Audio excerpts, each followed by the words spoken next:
Hi, I'm Captain Mike, and this is my video on Redneck Suncatchers and how you can make them.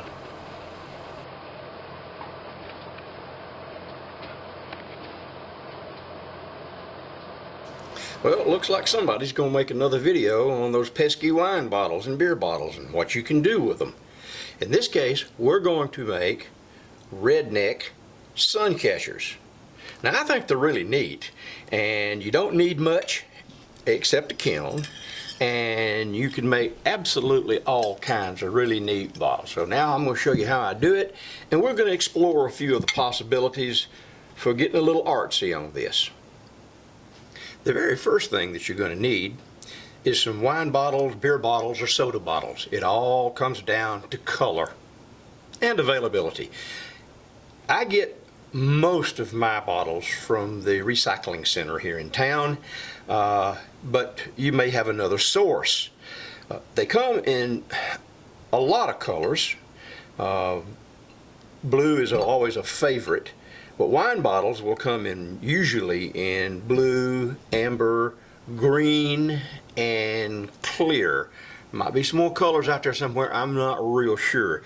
Beer bottles are a little bit more limited, as are soda bottles. There are blue bottles, of course, and brown bottles, and I don't remember seeing any brown bottles in wine, but there may be some, and green and clear. Let me get one. You know, you never have all of your props out. I don't care how hard you try. But this is a clear bottle. Wine bottles come clear, as do soda and some beer bottles.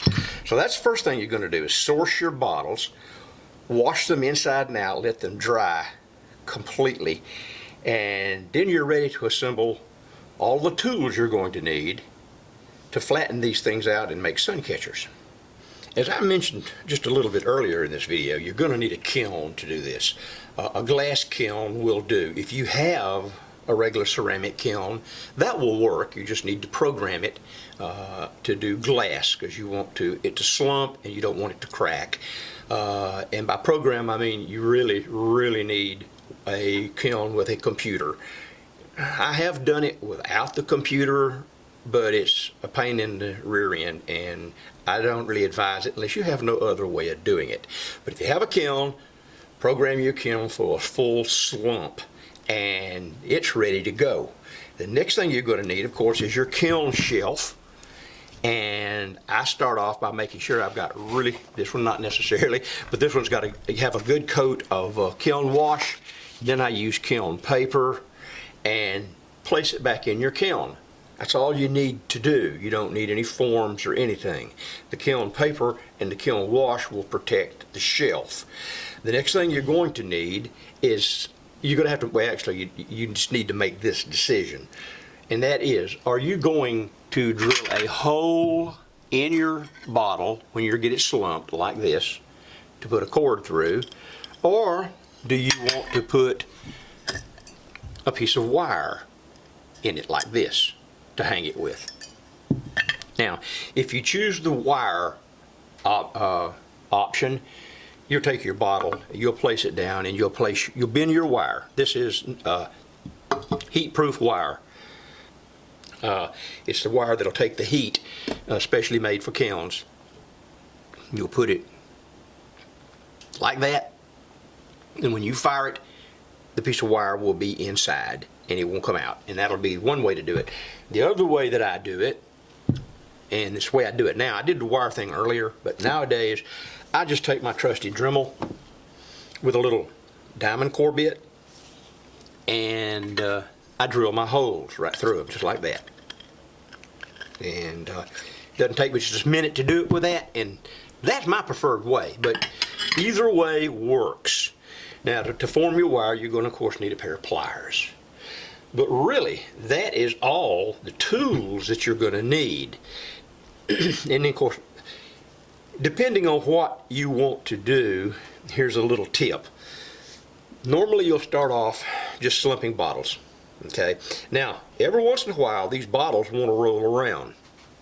So what I do is I always keep a supply of safety glass. It come out of a piece of tempered glass. I always keep a lot of that around, and I'll pick me out a little teeny tiny piece and this little tiny piece, if you slide it under here like this, roll your bottle up to it, it stops it from rolling. And then when it slumps, yeah, you'll be able to see that little tiny piece on one side. It'll be on the dull side, and it really won't matter. But that's just a little tip for keeping your bottles from rolling around on your kiln shelf, which they seem to always want to do for me. Now, the next neat thing is about whether or not the writing will stay on your Suncatcher.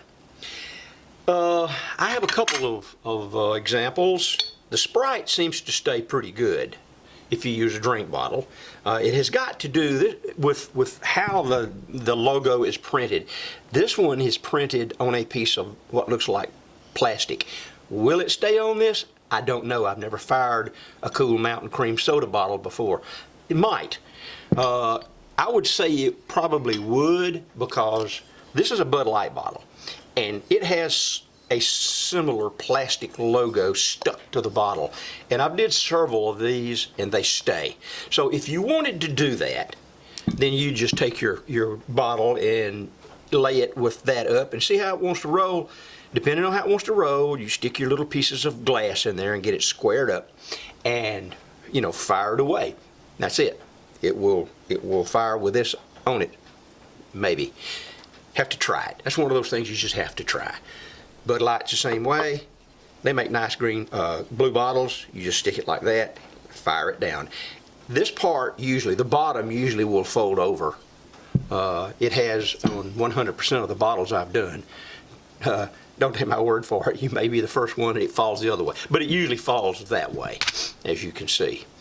Okay, now that is all there really is about these Suncatchers. You get things made, you put them on a string, you spin them around, and they do real good, okay? They just kind of look neat. I'll get this thing in the camera in a minute. Yeah, and they just spin around in the sun. Redneck Suncatcher. But now here's something you can do to get a little artsy. I just did these the other day. The first thing I done is I took my little whoop-de-doo mold. And I know all of y'all have went and looked at my whoop-de-doo video. But you need to anyway, because if you got a kiln and you're fooling with glass, you need to look at that whoop-de-doo mold tutorial. It tells you how to make them, what to do with them. What I did is I took me a wine bottle, stuck it on there. I have the same problem with the wine bottles. They want to roll, you see. And so I just stick a piece of glass under there. And the wine bottle, sometimes, if you're really lucky, will quit rolling. This table is probably really unlevel, and it won't stop. But take my word for it, it will stop. There you go. And you slump it. If you slump it on the whoop-de-doo mold, here's what you get. I think it's really neat. You get something like that. And that's just kind of cool to me. Drill your hole in it, and there you go. That's your wind chime. Now, here's what I did with the beer bottle. So I got to thinking, I said, that's pretty neat. It's a step up from these right here, but what else can I do? So I got out my stringers. I got a bunch of just scrap stringers, and I had already found out that little small skinny stringers don't crack float glass or bottle glass. Usually they just slump down and they do fine. So I stuck some stringers on there. And in the case of this one and the other one I'll show you, there's a little bit of dicro. Now if you want the dicro to stick up here, you're going to have to use some aloe or some gel or something to hold it in place. And then just sprinkle your scrap dichroic on it, and it'll come out looking like that. Here's the green one. You can see the dicro down there, I hope, maybe. And I just think they're neat. And that is pretty much it. You can make these. I don't know anybody that sells them, but you can make one easy enough if you have a kiln. I think that your glass kiln, if it's a glass kiln, won't go right up to bisque, but I think it'll be close enough. I'm going to try that here shortly, and I'll let you know how that comes out. But if you can fire this to say 1700 degrees and it bisques it pretty good, then that's all you have to do is get you some clay and make you one of these as I instruct you in my video. Then you can do these really neat whoop-de-doo Suncatchers. So pretty much that's it. This whole short video, I hope. And y'all just have fun making these things. You can make them out of whiskey bottles, wine bottles, soda bottles, beer bottles, whatever you want to do. Like I said, get them at the recycling center. If you empty your own bottles, all I can ask you to do is drink responsibly, and clean your bottles out really well. Okay, folks, that's my video on Redneck Suncatchers. You guys give it a try, and I thank y'all for watching. I'm Captain Mike, and I'm out of here.